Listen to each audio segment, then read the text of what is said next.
Bonjour à tous, donc aujourd'hui je suis avec Corinne Morales qui est conseiller formateur à la BGE Côte d'Azur.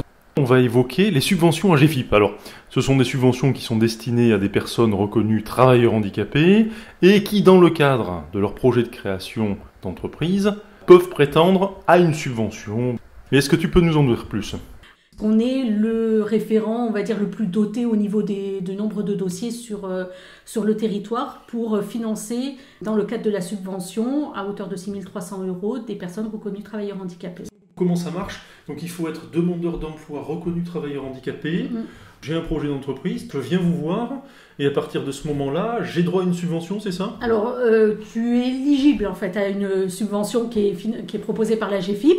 Il y a un dossier de financement, enfin un prévisionnel. Il faut valider que le projet il est viable et réalisable.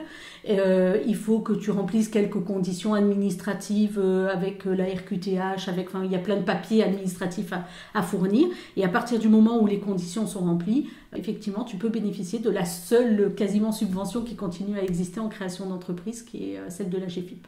Donc 6 300 €. 6 300 il y a des €. conditions pour l'avoir ? Est-ce qu'il faut un apport ou... Alors, il faut que le projet soit au minimum à hauteur de 7 500 €. Et donc, sur les 6 300, il faut effectivement un apport de 1 200 € que la personne doit être capable de mobiliser, souvent pour financer de la trésorerie, puisque l'AGEFIP va surtout financer du matériel, de l'investissement. Voilà, elle ne va pas financer de stock, elle ne va pas financer de trésorerie. Donc, c'est avec les 1 200 € que ça peut être finançable. Et puis après, on peut avoir des crédits complémentaires avec le réseau Initiative, avec la banque, avec Créasol, avec tous ces autres organismes de financement. Et in fine, c'est vous qui décidez de l'octroi de cette subvention ?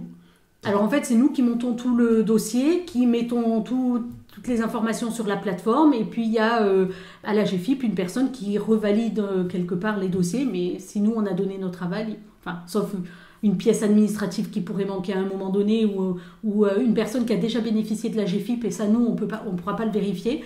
Autrement, effectivement, le dossier, à partir du moment qu'on le valide, l'AGEFIP le revalide derrière. Parce que quelqu'un qui a déjà bénéficié de la subvention AGEFIP ne peut pas en rebénéficier, c'est ça ? Alors pas si elle a été enregistrée dans leur fichier, on ne pourra pas le redemander une deuxième fois. Ça dure combien de temps l'accompagnement AGEFIP ? Ça va prendre le même temps que tout montage de projet d'entreprise, en fonction de la capacité de la personne à travailler, en fonction des éléments qu'elle a en sa possession. Quand on cherche un local, c'est un petit peu plus long que quand on a déjà le local en sa possession. Donc voilà, comme on dit, comme une femme enceinte, entre à peu près 9 mois pour créer, voilà, et à peu près 9 mois pour créer son entreprise.